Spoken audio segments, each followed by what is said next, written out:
أهلاً بيكم. في تحليل النهاردة هنغوص في الحكمة اللي ما بتنتهيش من كتاب بنجامين جراهام المستثمر الذكي. الكتاب ده مش مجرد دليل للاستثمار، لا ده بيعتبر حجر الأساس اللي بنى عليه عظماء زي وارن بافيت ثروتهم، والأهم إنه بيعلمنا إزاي نفكر، مش بيقول لنا نفكر في إيه.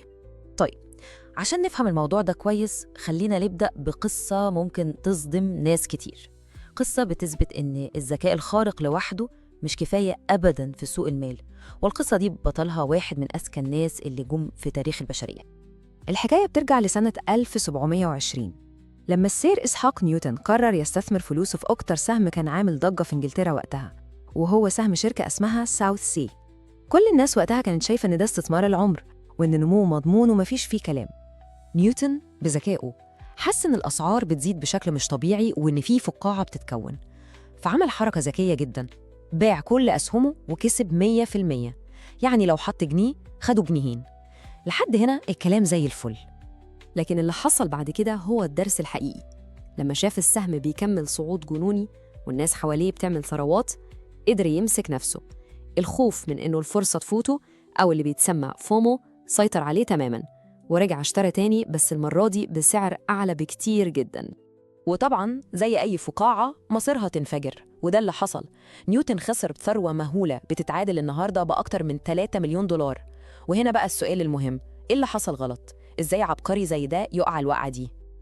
هنا يجي دور بنجامين جراهام اللي بيقول لنا إن أول خطوة في الاستثمار مش إنك تختار السهم الكسبان، لأ، أول وأهم خطوة هي إنك تبني العقلية الصح، والبداية في فهم فرق بسيط لكن جوهري.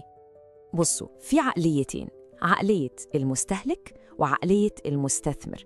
المستهلك بيصرف كل مرتبه، وكل ما دخله يزيد مصاريفه والتزاماته بتزيد معاه، فيجيب عربية أغلى أو يسكن في مكان أكبر ويفضل طول عمره بيجري ورا المرتب اللي جاي. لكن المستثمر تفكيره مختلف، هو بيستخدم مرتبه عشان يبني أصول، يعني حاجات بتجيب له فلوس زي مشروع صغير أو عقار، والأصول دي هي اللي بتدفع تمن التزاماته، وبكده بيبني أمان مالي حقيقي. القاعدة بسيطة وواضحة، ودي خلاصة عقلية المستثمر: جمع أصول على قد ما تقدر وقلل الالتزامات على قد ما تقدر. يعني ببساطة تخلي الفلوس هي اللي تشتغل عندك، مش أنت اللي تشتغل عشان الفلوس. تمام، نيجي بقى للقلب النابض لفلسفة الاستثمار دي، إننا لازم نفرق كويس قوي بين سعر الشركة في البورصة وقيمة الشركة الحقيقية، ودول حاجتين مختلفتين تماماً. خلينا نتخيل سيناريو، في شركة شحن صغيرة معروضة للبيع ب90,000 دولار. للوهلة الأولى ممكن تبان صفقة مغرية، خصوصاً لو عرفنا إنها بتدخل حوالي 5,000 دولار كل شهر. لكن المستثمر الذكي عمره ما بيبص على السطح. لما نفتح الدفاتر ونبص على الأرقام الحقيقية هنلاقي إن الشركة دي عندها أصول زي عربيات ومكاتب ومخازن قيمتها 250,000 دولار، لكن في نفس الوقت عليها ديون وقروض قيمتها 200,000 دولار. يعني صافي القيمة المالية الحقيقية للشركة اللي هي الأصول ناقص الالتزامات هو 50,000 دولار بس. ده معناه إن السعر المطلوب فيها اللي هو 90,000 يعتبر تقريباً ضعف قيمتها الحقيقية. فاللي كانت باينة من بره فرصة ممتازة، اكتشفنا إنها صفقة سيئة جداً لو كنا اشتريناها. هو ده بالظبط اللي المستثمر الذكي بيدور عليه. بيحسب حاجة اسمها القيمة الجوهرية أو الانترنسيك فاليو. دي القيمة الحقيقية للشركة بغض النظر عن سعر سهمها اللي طالع نازل كل يوم في السوق، عشان يعرف هل السعر ده لقطة ولا مقلب. جميل. طب إزاي ممكن نطبق الكلام ده بشكل عملي؟ جراهام بيدينا خطة لعب واضحة ومنضبطة أشبه بوصفة طبية.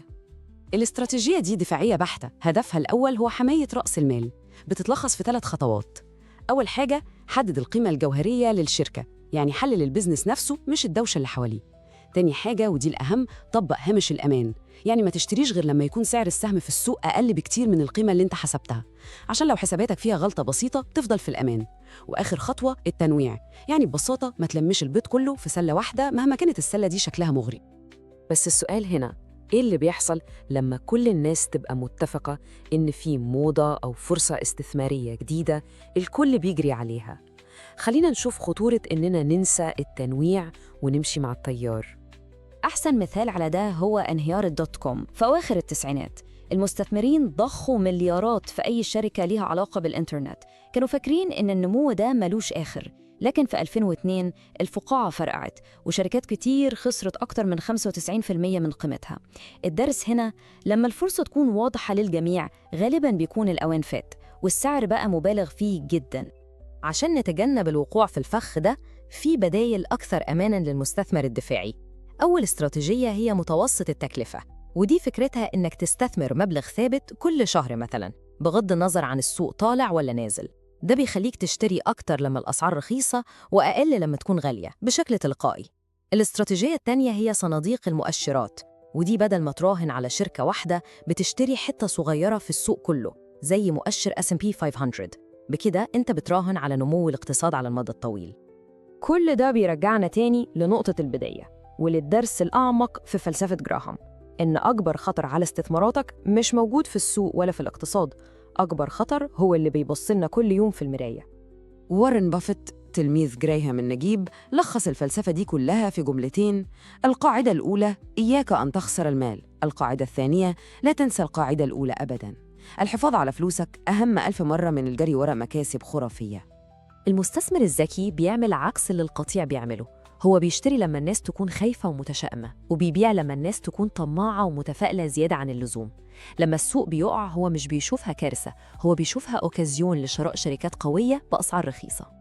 نرجع تاني لنيوتن، عبقريته الفذة في الفيزياء والرياضيات ما انقذتهوش من الخسارة. ليه؟ لأنه سمح لمشاعر القطيع، الخوف والطمع، إنها هي اللي تاخد القرار.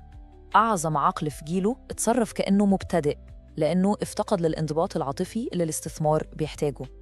فالخلاصة النهائية من كتاب المستثمر الذكي إن النجاح في الاستثمار مش بيجي من توقعات أو شطارة في التنبؤ، لكن بيجي من وجود إطار تفكير منضبط وسليم بيعزلنا عن الضوضاء اليومية للسوق. وهنا السؤال الأخير اللي كل واحد محتاج يسأله لنفسه: هل المستقبل المالي اللي بنبنيه قائم على قيمة حقيقية ولا مجرد ضوضاء؟